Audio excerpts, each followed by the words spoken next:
So, welcome to Startup Grind Chilliwack. It's all about educating, inspiring, and connecting, and we really appreciate you coming out and supporting this event. It's really about three things, and this comes from the global Startup Grind community, which is about making friends, not contacts, giving first, not taking, and helping others before yourself.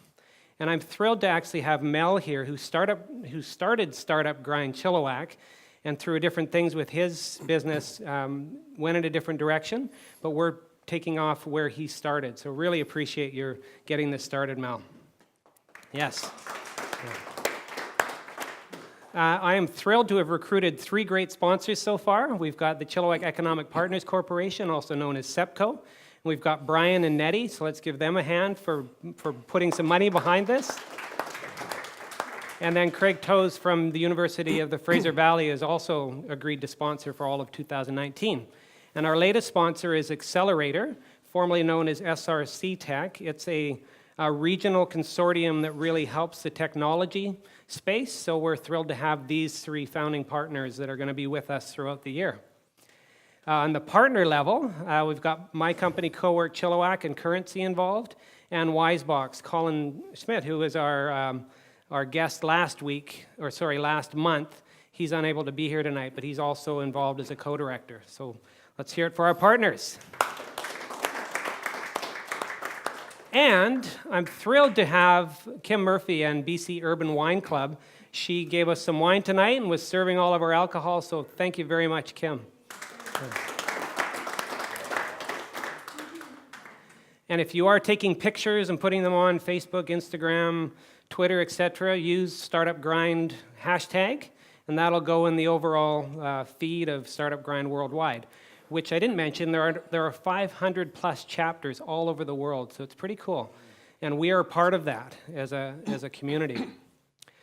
So without further ado, I'd like to introduce our guest here. Jason Lum is the CEO of Myriad Corporation.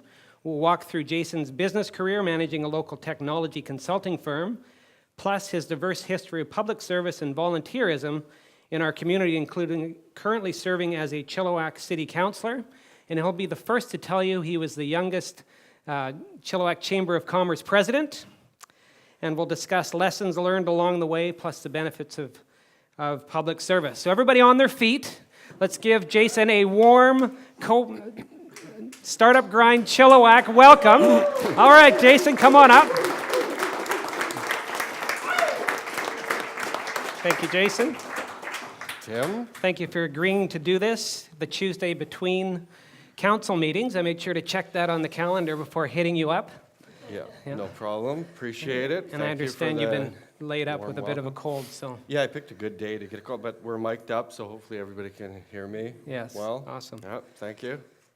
Well, these typically start with kind of rolling back the clock and talking about early Jason. Where were you born and raised? Sure. I was born in Langley and moved between Langley, Tawasin, Abbotsford, and then to Yarrow, Chilliwack. So I've lived here for 30 years now. So, yeah. What brought your folks to Yarrow? I think they were probably passing through. They were exploring somewhere to move other than Abbotsford, and I think they were passing through the valley, and kind of like most people, they kind of drove through Yarrow, looked around, said, "Well, this looks like a neat little spot," and yeah, lucky enough to get in when they got in, because it's not cheap to buy real estate in Yarrow anymore. So are you from an entrepreneurial family, or were your folks involved in business at all? Yeah, I think I come from a pretty entrepreneurial family, although my mom had the opportunity to stay at home and raise 4 kids, and my dad's who worked for a family-owned business for many years. My grandfather ran grocery stores for many years, and then my cousins and uncles all owned grocery stores. So my dad always worked for the family business for many years until quite recently. But I think learning from both my mom and dad some of the values that it takes to be an entrepreneur or think entrepreneurially and to run a business, certainly. So those were stressed from an early age. Yeah, so you mentioned 4 kids. Where are you in the pecking order? I'm the number one Okay. oldest, yeah. Number one grandson as well, so it was, very important. It's I come from my dad's background is Chinese, so Okay. so the number one grandson, I mean, The number one grandson has to take over the grocery store, right? Yeah, absolutely. No, Like what happened there? the weight of the world is on your shoulders. Yeah. No, I'm a very poor grocery store owner, probably. No, I grew up. Actually, some of my fondest memories are being, 8, 9 years old, or even earlier, and going in on Saturdays with my dad to the IGA in Fort Langley, and him teaching me how to wrap meat. He was a butcher for many years, so. Yeah, so teaching me how to wrap meat, and then I graduated from that to work. I worked at all of the IGAs in Langley pretty much at one time or another, in almost every job, grocery, produce. So you went to elementary school in Yarrow, probably? So I went to elementary school in Yarrow, and we moved when we moved. I think I was just going into grade 4 or grade 5, and so. Did most of my elementary schooling in Yarrow and then high school here in Chilliwack. So we'll kind of glaze over the teen years, but there's got to be at least one war story in there. Yeah, how deep do you want to go here? Well, I understand a passion of yours. This is being filmed, right? So It this is. is just going to live It on is. the internet, Yes. in the cloud forever. So tell me about punk rock. What about it? I love punk rock. You were It's my involved in favorite punk music. rock from Sure. Yeah. from the creation of punk rock. Yeah, there's nothing more punk rock than owning your own business, right? Like being an entrepreneur, there's absolutely nothing more punk rock than that. So You're steering around this. Were you not involved in a punk rock band growing up? Yeah, we played. Like I was involved in music, played in quite a few different bands growing up. I'm curious, what were some of the names of those bands? Oh, tons of names, different names. Very different Specifically? names. Yeah, I played in a band called Werewolf for a while. Okay. I played in a band called New World on Fire. I played in a band called The Alter Egos one time. Yeah. Were you what was your role? Bass player, I'm thinking? Yeah, I played. Yeah, Okay, yeah. exactly. Yeah, tall guy always plays the bass. Yeah. Yeah. No, I played bass, and I played guitar. And how did you learn? Were you involved in music? Self-taught. Self-taught, okay. No, I actually played through high school. I played in jazz bands and bands Okay. and stuff like that, but not any of those. So instruments. Yarrow at the time, did that flow through to like start a senior? Yeah, went to Vetter Junior. At the time it Okay. was junior high school, and then Vetter to Sardis. Because they're really renowned for their music programs, aren't they? Yeah, no, absolutely. There was great music teachers all through high school. Fantastic program. So what was your first job? What was my first job? Well, I worked before I was legally allowed to get probably a social insurance number. So Kind of like my son doing video. exactly. Cut that part. Yeah. No. It was probably working in the grocery store. Okay. Yeah. So probably working, but from an early, I remember being really young and tying a skipping rope to a lawnmower and riding my bike, dragging the lawnmower around the neighborhood, running a lawnmower. I think lawn cutting business. I even printed up, handwritten business cards and stuff. I was a young CEO of a lawn mowing company. So what did it cost to get a Jason Lum lawn mow done? Probably not enough. Probably not as much as I should have charged. And were you selling but, a subscription service? No, I didn't think. I wasn't like that Got it. McAlpine level thinking. I should have actually. That's a good idea. So fast forward a little bit. Somehow you ended up, because you were not involved with IT or technology in college, were you? No. So I was still in high school, and I got a work experience placement with the city of Chilliwack, and it was a placement in their IT department, so their Management Information Systems department. And I got that placement because in high school they were running a pilot project with Sardis Senior through Cisco networking. So originally I think they put the call out.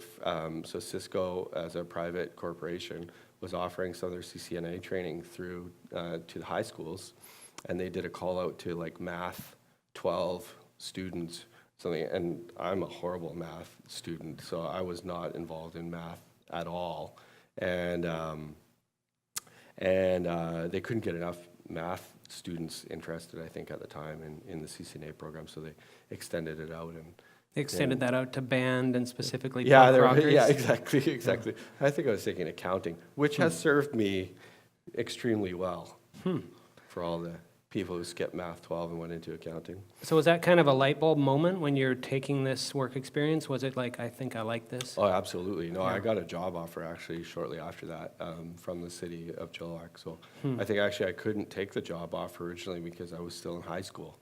So I did the work experience in 1999, I think, and maybe even earlier. And then I couldn't take the job offer because I was still going to school. So turned it down, and then shortly thereafter another position opened up, and I got a call to this. Now, were you doing that kind of while you went to college, or how did that work?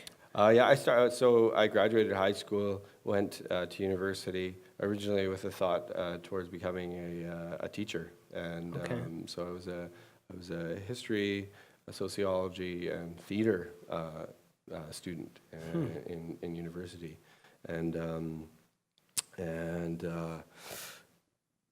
left that to pretty much go full time at the city of Chilliwack in a totally different, unrelated industry. Were you in any of the UFV plays? Maybe. In a supporting role, a behind-the-scenes role, on stage? Yeah, all of the above. Okay. We can move to the next question if you want. Well, let's stay there for just a moment. What? I played the Mad Hatter in Alice Through the Looking Glass. Okay. I'm just saying that because I think all of the evidence is being destroyed. Well, what did you take away from theater?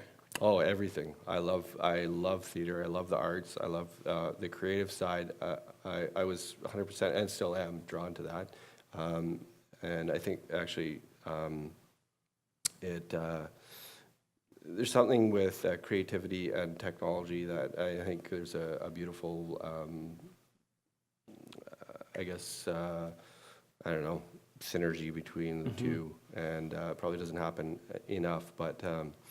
Because those plays are pretty hardcore, right? You're working. Yeah, no, it's serious. like, No, it's like very professional. many long hours and building team. And what are some memories from that period? Oh, and no, the camaraderie in the theater program is like nothing else. Like no other program in the university, I think, kind of gels as much as the theater students. And there's running jokes all the time about theater kids and stuff like that. But I think I made great friendships and in that department. I still have just a ton of respect for the people that created the theater department at the university. It was created here in the city of Chilliwack at the University College of the Fraser Valley. Right. And no, I think probably that program above anything else that I've done probably prepared me better for going into politics, for being grilled by you on the stage, right. Or, the improvisation and stuff like that. No, it's like I love the theater. So one of the tricks with improvisation is you can't dance around anything. You have to You just accept keep saying anything yes being and put. or yes, exactly. Yeah, I heard that. So, with the city, you weren't a direct employee of the city. You worked for a contractor. Yeah. So, long story short, the city of Chilliwack, known fact. A company was started actually in the city called Tempest, the Tempest Development Group, and so there was a couple of employees that were working for the city of Chilliwack, and they were worked on a piece of software to solve some challenges for the city around land management, taxation, business licensing, et cetera. And so that program was created in the city by the city of Chilliwack, and then it kind of spun off. But one of the conditions, I guess, of spinning it off into a bigger company was that they would still provide ongoing technical support to the city of Chilliwack, as well as the software support for the.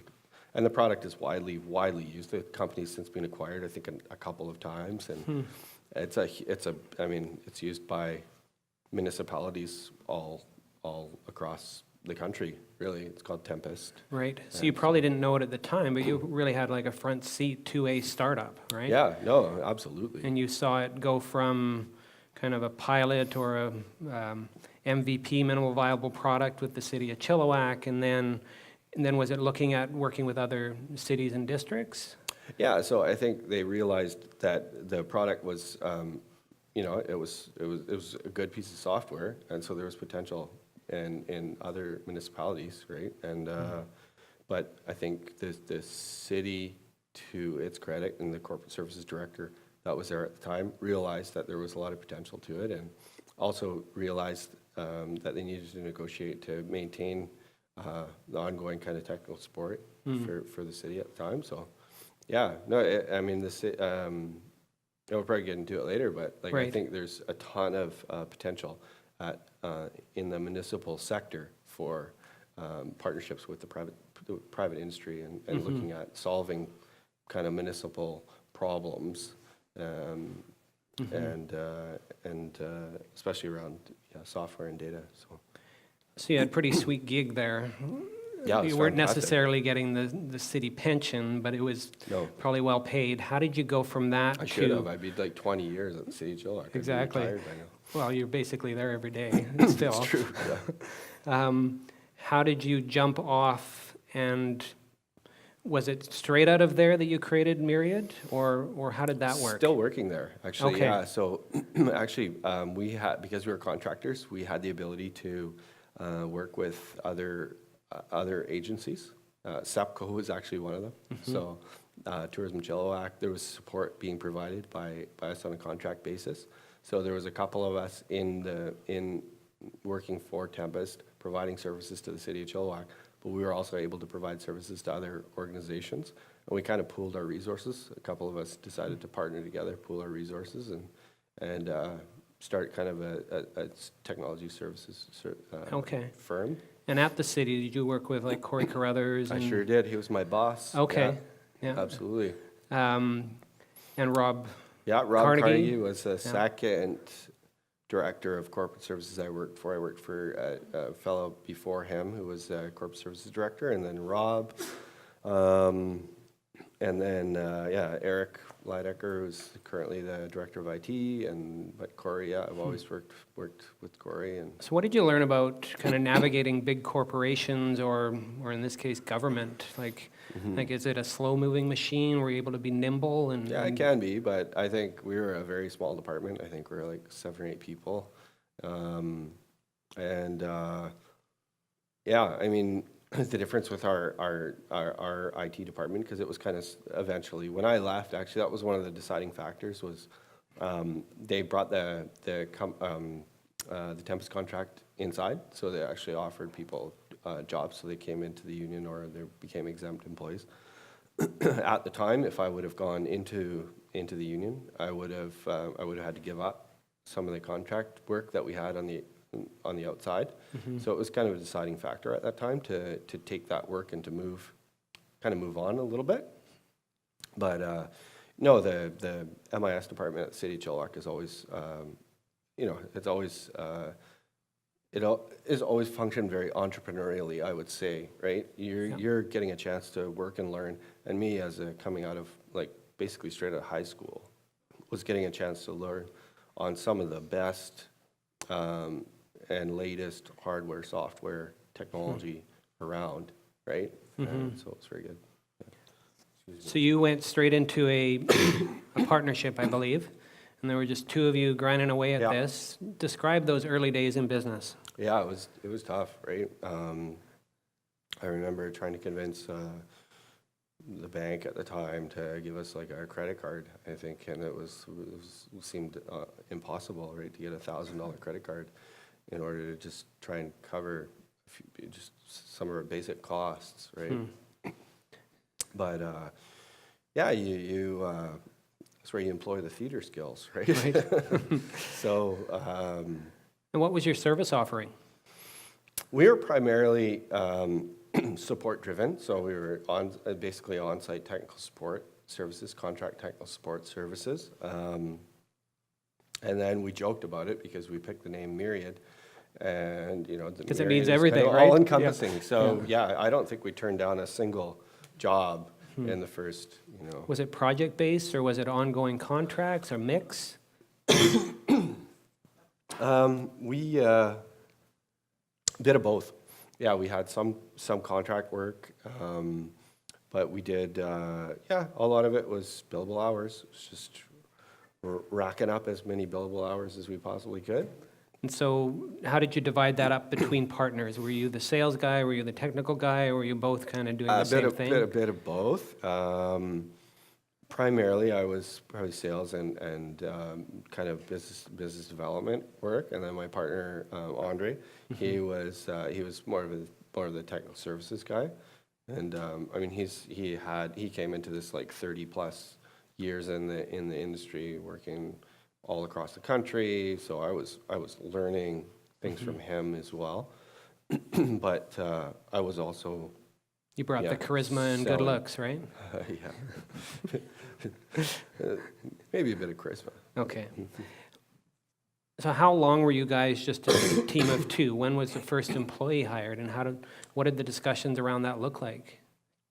We probably hired our first employee, let's see, we incorporated in 2004, and then probably a couple years, because I was actually working still for the city of Chilliwack. So I stayed on working on contract to the city of Chilliwack for a while longer. And then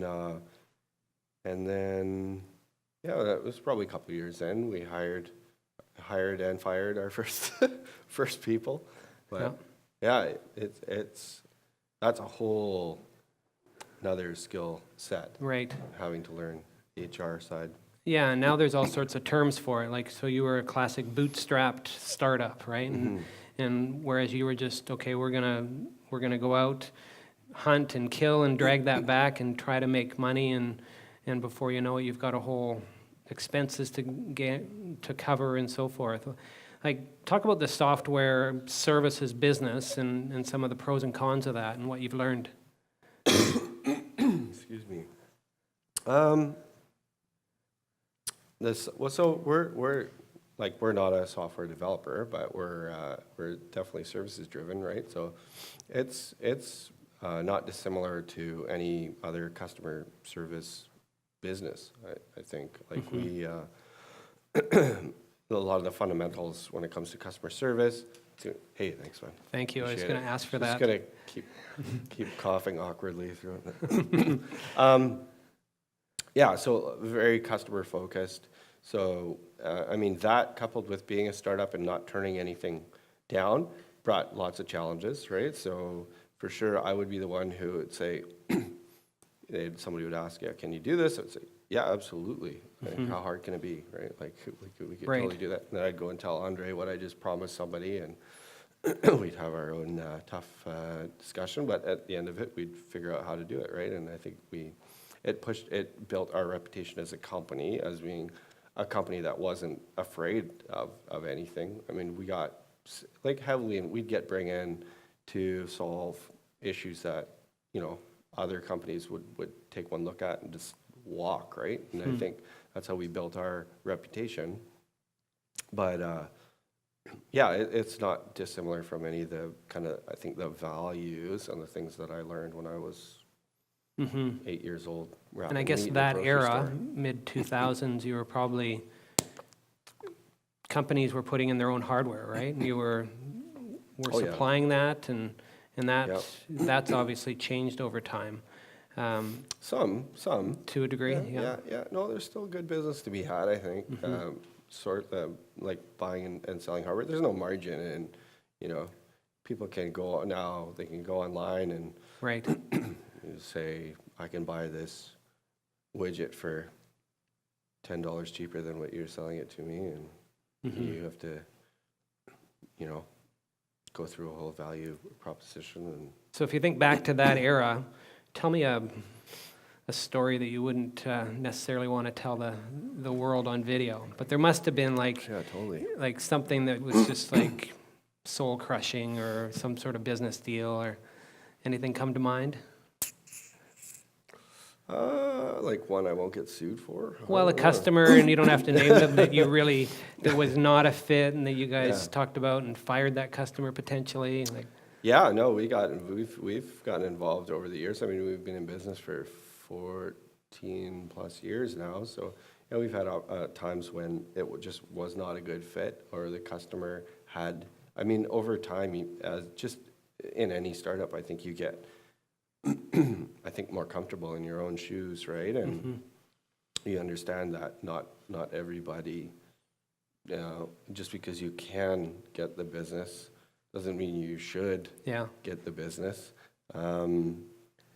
So I can remember times when I've had to have awkward conversations in the boardroom and just say, like, maybe this isn't a good fit for either of us, and no harm, no foul. Let's both go our separate ways. And When you think back to that era of starting a company with a partner, do you think you did everything right, or were there things that you missed, even from the legal standpoint, or thinking it through? Like, were you guys 50-50? Were you bringing capital, all of that? yeah, no, absolutely. No, we started, like, it was a 50-50 partnership. And, you know, I mean, it seemed fair. We were both, if anything, the argument could have been made probably that my partner at the time was bringing more to the table than I was. But, yeah, you learn a lot about yourself too. And I am not a very good 50-50 partner. I'm like a 51-49 partner, or a 99-1 partner, but not a good 50-50 partner. And I think to a certain extent, you know, you have that, a lot of entrepreneurs have that in them. You know, you live by the sword, you die by the sword. You want to either have it your way or not at all. And so, you know, I had to learn a lot about that, and like interpersonal skills, dealing with people, dealing with customers. So how did you learn about that? Trial and error. Yeah, sure. I mean, did you have any mentors along the way? Yeah, so like you said, I got involved in the Chamber of Commerce. So I was kind of exposed to a whole other business network here in Chilliwack with people who, you know, had many, many years of experience. A lot of our customers were customers, but I knew a lot of them on a personal level as well, and they offered good advice. You know, in times when it was difficult. I ended up purchasing the whole company in 2011. So I bought out my partner at the time, and so that whole process was eye-opening and understanding. You know, when the deal was done, and I owned the whole company, and you know, kind of turned his keys in, and it was very different, kind of staring at the walls of the office at the time, and thinking like, okay, now I have what? to do this. Yeah. And the office at the time, where were you situated? Same place I am now. Okay. Yeah. So we have an office here in Chilliwack, a small office. And do you own, do you lease? Yeah, I own it. Yeah. Okay. Yeah, so we purchased it, and then at the time when I purchased the company, I used the opportunity to kind of restructure and turn it, so we have a holding company now. Right. That purchased our real estate, and so. So from a business entrepreneur standpoint, owning does make sense, right? Like there's not a... Well, we didn't have a co-working space at the time, Tim, so I couldn't come and utilize that, but I probably would have, to be honest. Yeah, and there's very little in terms of bridging the gap between a startup just walking around in your living room in your pajamas, and then finding another space to renting an office with all the overhead that comes with it, right? Did you find that that step of physically having a space, a home base, that not a lot of your clients would ever go there, but did it bring a level of legitimacy to what you were doing? Sure, yeah. Like later on down the road, like as I think over time, like over this 14 years, I think it's got less relevant because there's more people who, go rent a PO box or something like that, and nobody really cares. But it used to, for sure. Like it was a big deal, right? I think I can count on like one hand how many times I've had like client meetings in our boardroom. Most of the time they're just playing video games in it or something like that. So you mentioned getting involved in volunteering with the Chamber of Commerce, but that kind of mushroomed, right? You became the youngest. Yeah, that escalated quickly. The youngest president, and over how long were you involved with the chamber? A few years, yeah. I think probably three or so years. I was a director for. I was on the board of directors for, either probably a year or a year and a half, and then ended up being there in a time of kind of transition, and then somehow ended up as the president. So is there Actually, some? I know exactly how. Michael Berger is here somewhere. And he was he was responsible. Yeah, I was recruited by Stan Rogers, and you can't really say no Exactly. to You don't Stan, say and then no. you're just Right. all of a sudden you're the president, and there's no way out. It's true. So is there some sort of secret society, dark matter that circled around and tapped you on the shoulder and said, you should be a city councillor? Like, how did that work? That's probably Stan Rogers. Okay. No, not really. I think it was like being in close proximity, having worked at the city for a long time. I knew that it was like it was, a lot of places they say like, oh, they're world class, it's a great organization, stuff like that. But the city of Chilliwack is phenomenal. It's a great place to work, and seeing as there was much more skilled people doing the job that I had left, I had to find another way of getting back to the city of Chilliwack. If it meant running for council to kind of get back involved, that's what I was. So if I line up this timeline, so you've said, okay, you dissolved a partnership, you bought it out, you bought a building, all of this is happening around 2010, 2011. Right. I know you're married. When did that happen? Is that all in there as well? Oh my goodness, you're going to ask me exactly when I got married? Yeah, approximately. Yeah. She's not going to watch it. You're right, she probably won't. 2008. Okay. Yeah, so I've been married for 10 years now. Yeah. Wow.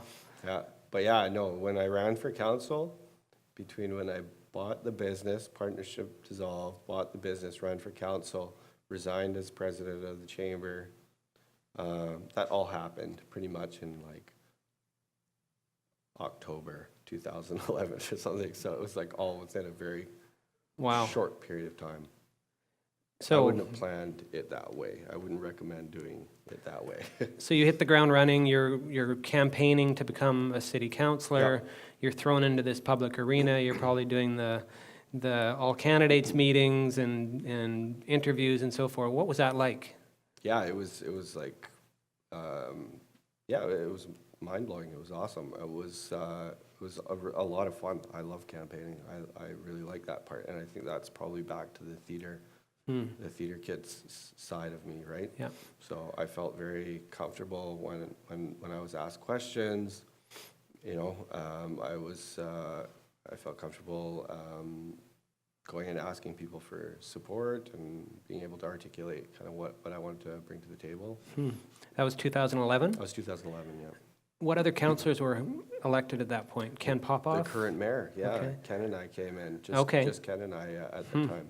So there was two retiring councillors at that time, and But I think we came in like, there was like a field of like 20 candidates or something, So you had some training around governance, obviously, with the Chamber of Commerce, but this is at a level that's like pretty intense. Yeah, the Chamber didn't have like $150 million budget, right? Yeah, and meetings every 2 weeks and board packages that are this thick. That's true. What was it like getting up to speed as a city councillor? Yeah, drinking from a fire hose, right? Like it's, like I thought I had a good idea, being somebody who had worked for the city of Chilliwack for a long time, and with MIS, like, and especially technical support, you're at one time or another, you're working with almost every department in the city, because you're a corporate service. You're providing services back to other departments. So I got a good kind of broad, high-level understanding of what other departments were doing. But then you get there and you realize there's this whole other level of things involved at the council, on the council side, where you're constantly learning, and that's what I like about it. I have like a notoriously short attention span, right? And so being in a job like being involved in council, you're exposed to something different almost every day. So there's a new challenge or a new fire to put out or something different every day. So. And you've been very transparent and a real advocate for both technology, the arts, culture, video, film, all of these things, and have put yourself out there and have done a tremendous job with that. Why is that such a passion area of yours? Yeah, I mean, like for me, it's just a natural fit. It's an area that I have an understanding of, and but I also like realize what a competitive advantage we have here, especially in Chilliwack, with the people that we kind of bring up. Like you mentioned it, like, oh, they have a great music program through the high school, and so, I mean, we have a tremendous opportunity in terms of the people that live here in the valley, who, you know, I grew up with, watched leave because they all felt they had to find opportunity elsewhere, right? And that kills me, because I would think, you know, I would much rather see them create that opportunity here, or be able to find, you know, a venue or people to partner with or work for here in the valley when it comes to tech, when it comes to creative, digital, any of those kind of. And every single city that I know around the province is kind of glomming onto the buzz around innovation and technology, digital and creative. How can we attract more creatives? How can we do that, right? So what's your philosophy around what role does government play in all of that? Is it kind of a bystander? Is it an active participant? Like, how does that all work from It's right somewhere in the middle, right? Like, I think from a governments can be an impediment, I think, to growing some of these industries. Honestly, I think sometimes we can overthink things and overcomplicate and overregulate, and I think when it comes to technology and especially on the creative side, I mean, it's just incongruent. I don't think it works well when you slap a whole bunch of regulations and rules on somebody you want to think creatively. And so I think we've done a really good job of kind of supporting and fostering the grassroots, kind of building these. And certainly I think it's facilitative. I think we try and bring people together, recognize talent when we can, and kind of push them up, provide some supports and services when we can, and then work on some of the broader strategies and broader vision things without getting in the way too much. And and I also believe, like, we just have to do, like, we have to do it, you know. And I think if you kind of get locked inside a boardroom or a council table for too long, just talking and talking and talking and talking, you know, because somebody else is going to go out and do it. And with that, you were now appointed to, or sat on, the Fraser Valley Regional District Board, and are now the King Daddy there as well. Yeah, I think that's the title, King Daddy. What does that job entail? Yeah, so... And do you secretly just advocate for the Chilliwack portion, like not the stuff that touches other municipalities or cities? No. Okay. Yeah. Okay. No, so yeah, I've served 3 terms as the chair of the Fraser Valley Regional District. Okay, chair. Now. Yeah, that's right.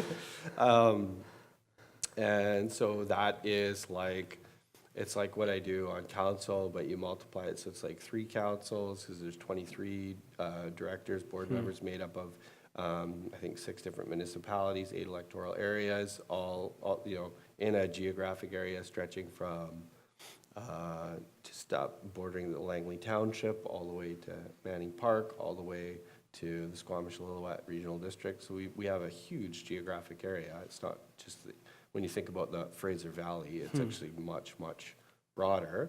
And so in that form, you're like chairing these meetings. I Yeah. imagine you've got the crown and like the Gandalf stick and stuff. Yeah. Like, how did you learn all that? Lord of the Rings. Okay. Yeah. A huge Tolkien fan. So. Okay. No, but I should get that, though. Anybody watching from the Fraser Valley Regional District, I want a Gandalf staff at my next meeting. No, yeah, that's like trial by fire, right? Like I learned that, the hardest part about that job the first day for me was like being able to memorize 23 different board members' names and get through a 480-page agenda without taking, the meeting over 10 hours. So Wow. It's tough, but it's, again, like we live in a beautiful place, a beautiful region, and I think we have a lot of regional competitive advantages as well as local competitive advantages. This is trying to figure out how we can work best together. I mean, Chilliwack is not going to be all things to all people. I think, one of your sponsors, the university, is a great example of that. So it's finding out a good way to work with the university as a regional university and provide services across a few different campuses spread out here in the valley. But I mean, ultimately that goal should always be keeping the people that we educate at these at these post-secondary institutions here in the valley, right? So I could go on for a long time on that stuff, but. So if you look into your crystal ball with your business hat, your political hat, like imagine where you were in 2011 and 2018, even the growth that's happened in that period of time. And we look out 10 years and we're busting at the seams of usable employment lands. And how do you see Chilliwack growing and thriving over the next decade or so? Yeah, I think we have a ton of opportunity. I think, we do have opportunities in front of us where we have to be smarter with the kind of the limitations that we have in front of us in terms of we can't waste land for sure. But I think our opportunity here is with people, right? And I think we have the opportunity to train a first-class workforce in emerging kind of the new kind of emerging jobs that are going to be out there, right? It's to be not blue collar but new collar kind of workers that are going to come and fill roles. Oh, I like that. I haven't heard of new collar. Yeah, it'll be. That's not my term. I stole that from somebody. Can't remember who, but it will, right? And I think we've got kind of some of the puzzle pieces here. I mean, when you look around and you look at what are the things that well, I never left, but what are the things that are attracting people like me or people who are far smarter than me? People like Tim McAlpine. What keeps Tim McAlpine here in the valley? And it's not just, the availability of industrial land or something like that. What's going to keep you here is the quality of life that we're able to build here in the city and in the region. The types of amenities that we're going to build here in the city that are going to keep people here that they would that they would find in other places. And I would put forward that some of the things that we build and will build here in the city rival any other city around. And I think it's identifying some of those things and continuing to build them. I mean, we are also blessed with a tremendous natural environment that you don't find in many other places, right? And I think that is attracting a lot of people back, and it's going to help keep people here that maybe still, and I don't know, maybe that mantra still doesn't exist, but when I was in high school, it was like all my friends were saying like, can't wait to get out, can't wait to get out of Chilliwack, right? And we have to turn that around and say, I can't wait to get back, right? I can't wait to get back here because of all the things we have. Like I have half an acre of property, which is just a perfect amount to justify having a ride-on lawnmower, and so you can still afford to buy a house. We've got different and not just like single. Full family circle homes. comes back to the lawn mowing. Look at that. Lawn mowing, that's right. It's gonna be that's pretty much the only employable skill that I have. So, Well, I'm going to turn things over to the crowd to ask some questions, but I did want to ask you, just from a size of head point of view, how does it feel to get 16,000 plus votes and just annihilate the competition in a city council run? Pretty good? Yeah. It feels good, but it also feels like there's nowhere else to go but down now, right? Yeah. So when you top the polls, there's nowhere else to go but down. So you got to stay. I'm glad that a lot of people voted, and I think that outcome, and I think it was 15,000. Okay. Maybe not 16,000, but that outcome was really good. But it was also the product of a good voter turnout. So humble as felt always. Good. Yes, it felt good, Tim. All right. Do we have any questions from the audience? Raise a hand. Michael will run a mic to you. Before we do get to questions, Jason, can you put your headset closer to your mouth? Yeah. Thank you. Sorry, I just want to cough into it. Yeah. Who's got a question? Got one at the front here. Sure. Hi, I'm Mark. Talked before. I'm just curious because I was going to ask the same question that Tim just asked about what you visualized in 10 years from now. Mm-hmm. And you said things about training people for jobs that they, for the new collar generation or whatever it is. What do you picture there and how does that work? Do you have a vision of that? Science, technology, engineering, math, arts. Yeah, not like everybody talks about STEM, but I'd say STEAM, add an A to that, so add the arts in. Yeah, and I think the combination of those and being able to create opportunities for those different spheres to interact and work together, I think huge. And I think a lot of there's a ton of unrealized potential there. Love to see an engineering school here in Chilliwack. I'd love to see kind of more focus on building an actual continuum of elementary school, high school, straight out of high school into our own technology or engineering schools, and then having an opportunity to do R&D, but also to commercialize tech in, like, basically test it out at the post-secondary, and then partner with, stuff we've talked about, where it's getting the investment community involved and having an opportunity to get some funding into people, because it shouldn't be as hard as it was for me and it should be hard, but it shouldn't be as hard. You shouldn't be having to beg and scrape by to get $1,000, because I think there's a lot of good ideas that go kind of unrealized because funding gets in the way. So I think we have to find some opportunity to just recognize where there's good ideas and partner those people up and get them on their feet, for sure.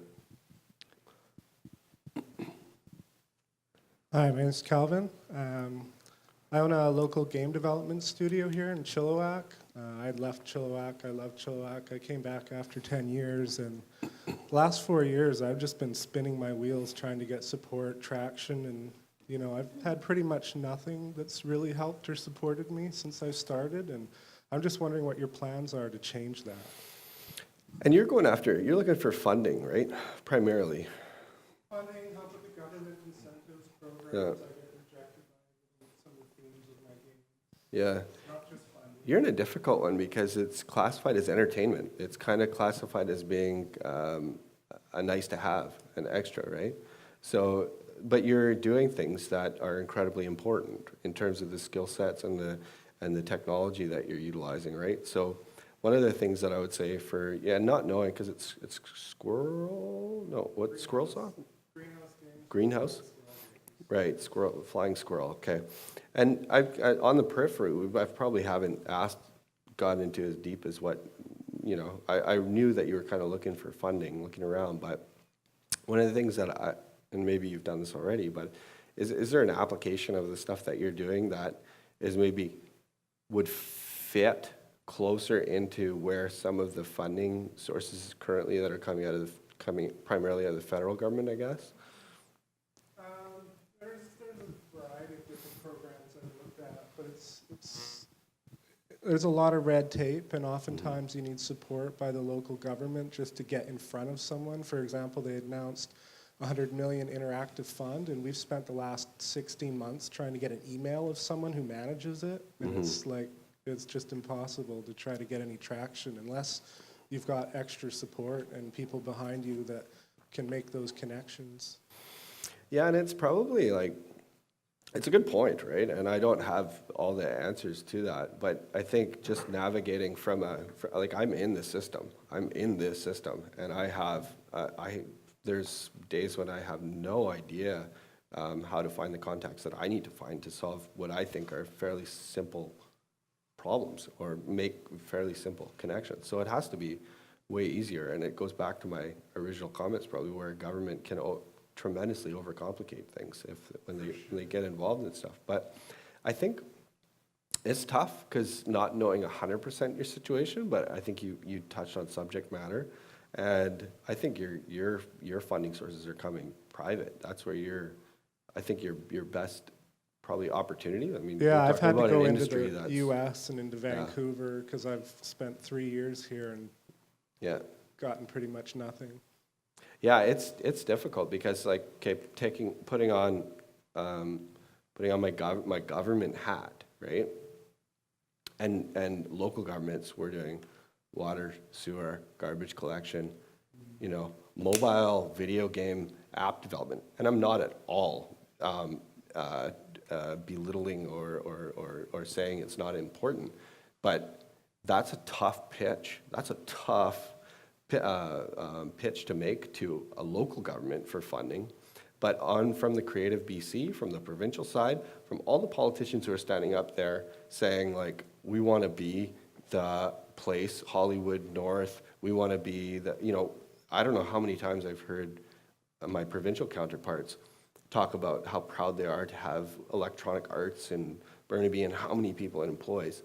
Like, you got to put some money behind that. You have to actualize what you're saying, because if you're talking about potentially having the next electronic arts or the next app or video game developer who's going to hire a few more people and keep some people here working in Chilliwack, then I think you have to get behind that.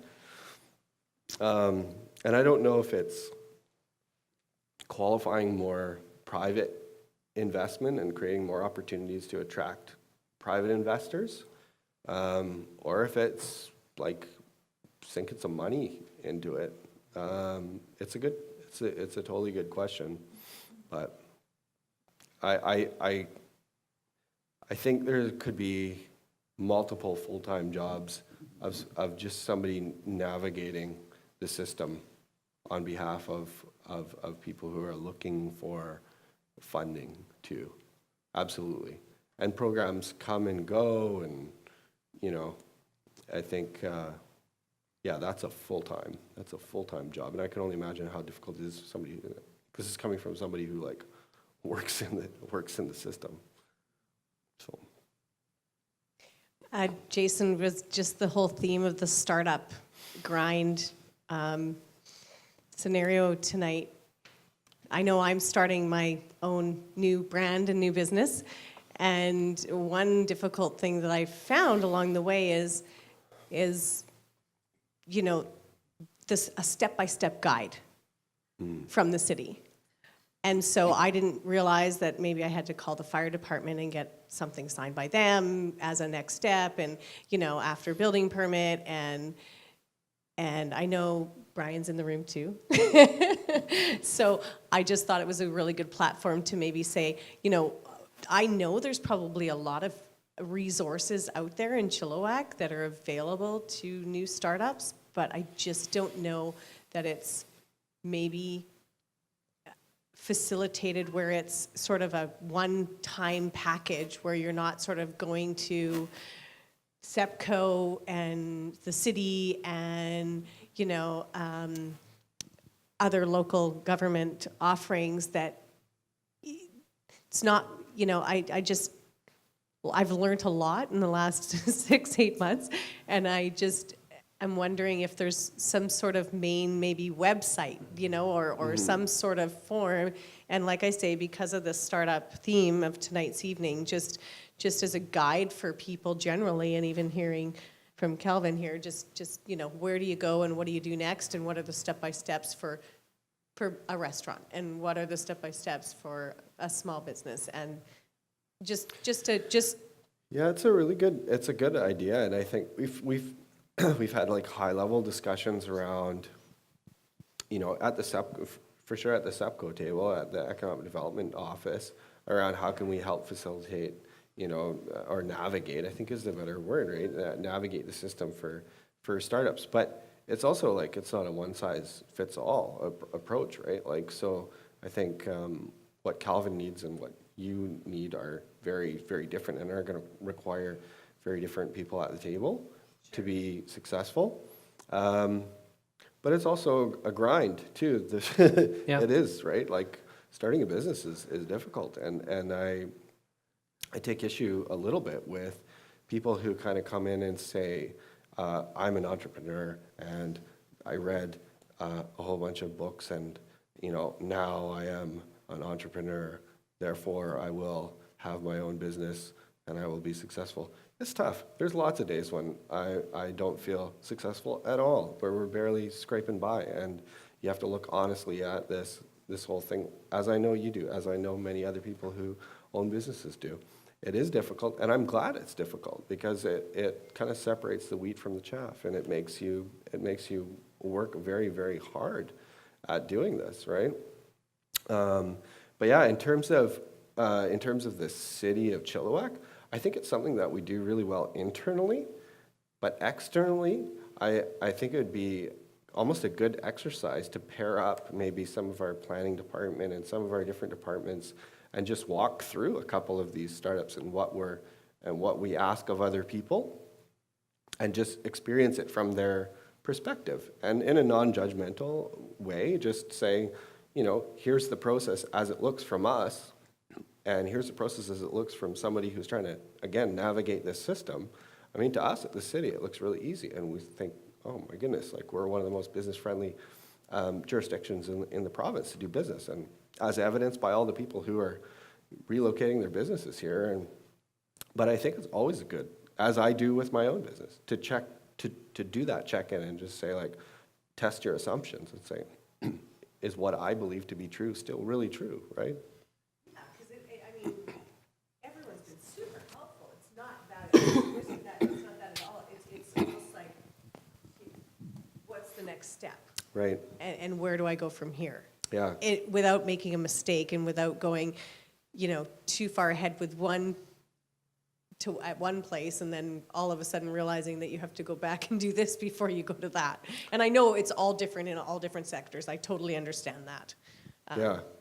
No, and it's good. And again, entrepreneurs and people starting their own business, it's such an exciting time. Like when I think back when I was starting my business, the last thing I wanted to hear from anybody was that I had to slow down, or I had to wait for something, or something. I didn't want somebody to take the wind out of my sails. I had a way. I wanted to do it. I knew how I was going to get there, and I just wanted to go for it. And the last thing I wanted was anybody getting in my way and telling me, oh my goodness, there's a rule. But what I've come to learn is that there's a really good reason for most of the rules that we have. And there's a good reason why we ask people to do that. But you know what? There are also some rules that don't make sense, and we have to find a way and a process to find those ones that don't make sense and get rid of them. And if we are missing ones that do make sense, or that could make people's lives easier, then to find a way to create them. The one thing I would say, like going back to this from the city, or just like the municipal sector in itself, there is a tremendous amount of opportunity, untapped opportunity, with local government and municipalities as a sector, as a market to do business with. And if you think of the things that were one-time value, like very valuable, arguably the most important, the most valuable thing we collect today is data. And cities have a tremendous amount of data that they just sit on and that they collect, and they don't necessarily do a lot of good things with. Not because they don't want to, just because they use it for one thing to serve their purposes, and then they're not throwing that data out there and letting somebody, like an entrepreneur, look at that and say, what kind of opportunities we have to gain new insights, to commercialize, to monetize, some of the things that we learn out there. And there's companies that are starting to do it right now, but I think there's so much, and I think right now we have like 50 data sets on the city of Chilliwack that are offered open and free to anybody. And, if I had more hours in the day, I'd be looking at, well, what are the opportunities out there? Because, people are looking at right now all over the province, they're starting to, they were selling apps around garbage collection and stuff like this. Is that really the best thing we can do, is garbage collection? I mean, I know what data sets we collect, and there's a tremendous amount of opportunity. Well, I wanted to land this thing within an hour. We're up and down, and we're just at 61 minutes, so let's call that the end. I think you're going to budget planning tomorrow, and you've got some Yes. great ideas to take back from the business sector. I'm psyched that we have a small business owner as the mayor of our city now, and Absolutely. with entrepreneurs like you, I think we're in good hands. So let's hear it for Jason Lum. Yes, and thanks for battling through your cold. Yeah, sorry about that. I do want to thank the team involved in Startup Grind Chilliwack. There's myself, Colin, Michael Berger, who's been running mics, and my son Aiden, who's doing the AV. So let's hear it for those guys. We're going to keep this thing rolling as a monthly, ideally on the second Tuesday, bearing any scheduling. So our next guest will be a her. I know that because we have had a whole string of males on this stage from our Restartup and the original Startup Grind Chilliwack. So mark your calendar for January 8th, 2019. It'll be your first event of the year, and it'll be back here. So thank you very much, and do hang around. We'll be doing some more mingling, and there's some cookies out there. If you need to take off, that's fine. I know you've got a big day or a couple days of city planning to do, so if you need to skip out to get some rest, that's fine. Corner him and ask him a few questions before he goes. So thank you very much.